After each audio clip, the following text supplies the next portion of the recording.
Guys, Honda Beat FI. So, ang ginagawa ko ngayon ito ay, ang gagawin ko nito ay tune up, change oil,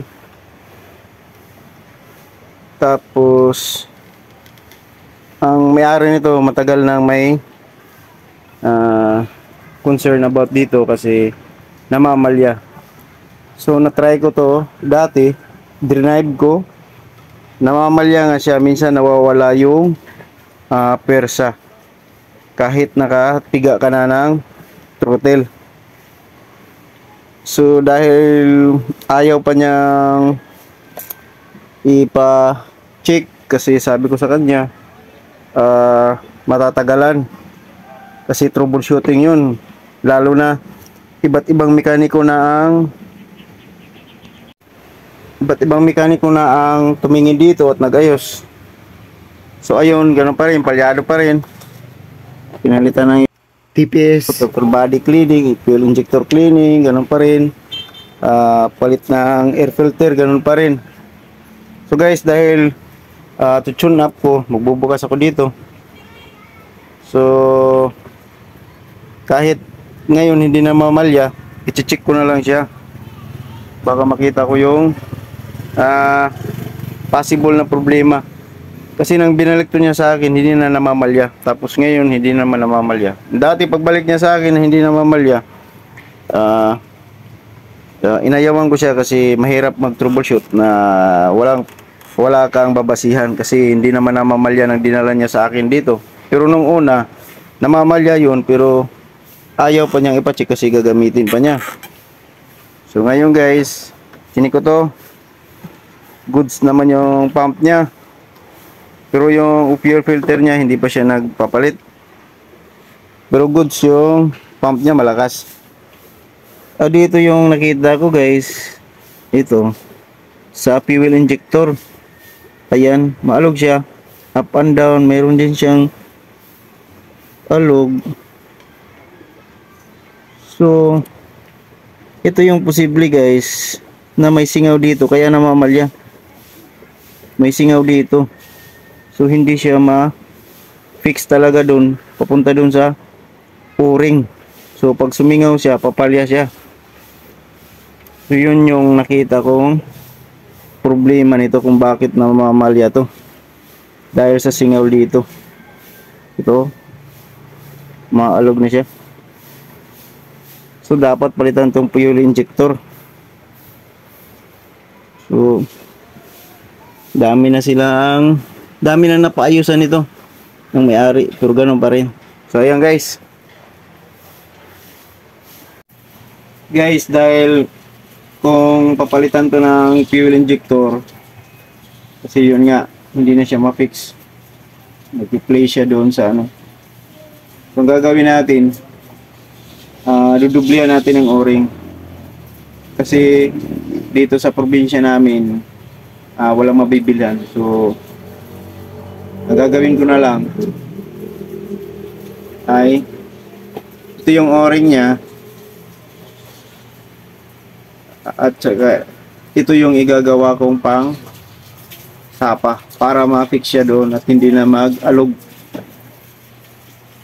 So dudublihan ko na lang siya ng o-ring. Nakakita ko dito ng o-ring ito, pero ito yung pinaka o-ring niya. So ang gagawin ko, dadagdagan ko ng isa. So dito ko ito ilalagay yung pinakauna niyang o-ring.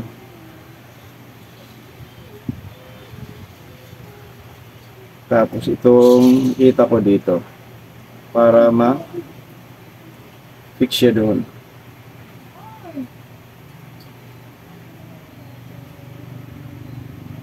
Ayan guys, subukan ko yung kabit doon. Kung hindi na ito importante hindi aalog, dapat fix siya doon para walang duda na may singaw. So ayan guys, gagabit ko to.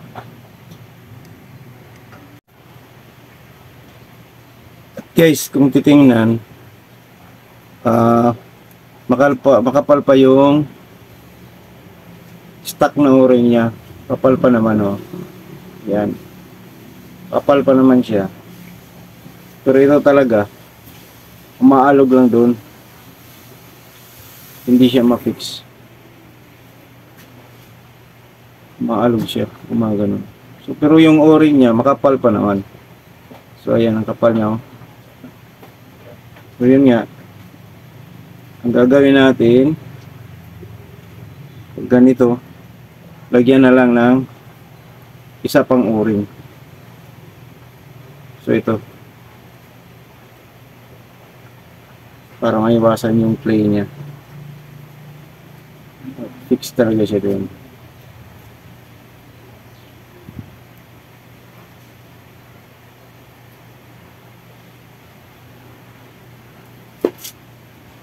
Ayan.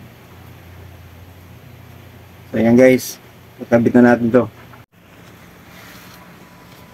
Ayan guys, nakabit ko na. So, ayan. Wala na siyang palog. Up and down at saka pagilid-gilid. Wala na siya. Mahigpit na siya guys. Hindi na siya nagpi-play. Hindi katulad kanina. So, may posibilidad na magsisingaw yun. Lalo na pag damadaanan na ng hangin. So, aangat yun. Pag lalakas na yung pressure, magkakaroon ng singaw. So, ayan guys. So, wala na yan. Hindi na siya alog. Goods na. So, ayan guys. Maayos na yung pagkakabit. So, ulitin ko guys. Mangyayari talaga yun. Minsan mamamalya siya. Kasi pag napasukan na yung pressure, medyo aangat yung o-ring. Tutok ka na aangat yung o-ring, magkakaroon na siya ng singaw. Kaya yun yung senaryo niya. Minsan daw okay, minsan naman hindi. So ibig sabihin, pag maganda yung lapat ng o-ring doon, so hindi siya sisingaw.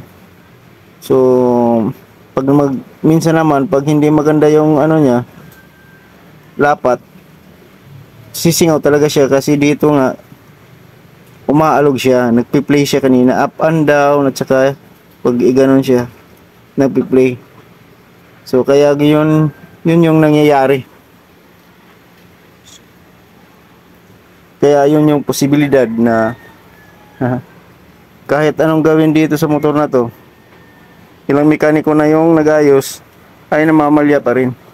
Possible dito lang yung dahilan, dahil sa singaw dito. Pawala-wala kasi yung ano niya, yung trouble niya. So ayan guys. Ito tune up po na lang to. Tapos change oil. Guys, ito pa yung nilagay nila sa doon sa sakit ng fuel injector. Nilagyan yung tape na to. Yung white tape, binalot. Tapos binalutan ng cellophane, yung plastic. Tapos in electrical tape yung sakit. Siguro duda nila kaya pumapalya kasi nawapasukan ng tubig yung sakit. Pero hindi naman yung basta-basta mapasukan ng sakit, kasi yung likod ng sakit ay may rubber yun. Hindi basta-basta papasok yung tubig dun. So yung possible na dahilan kaya pumapalya ay dun sa fuel injector na umaalog, tapos maluwag siya. Siyempre sisingaw yung hangin. So ito yung binalot nila, oh. Lagyan ng cellophane at saka electrical tape. Tapos ito pang tape na to, ito inuna, tapos nilagyan ng cellophane o plastic at saka electrical tape.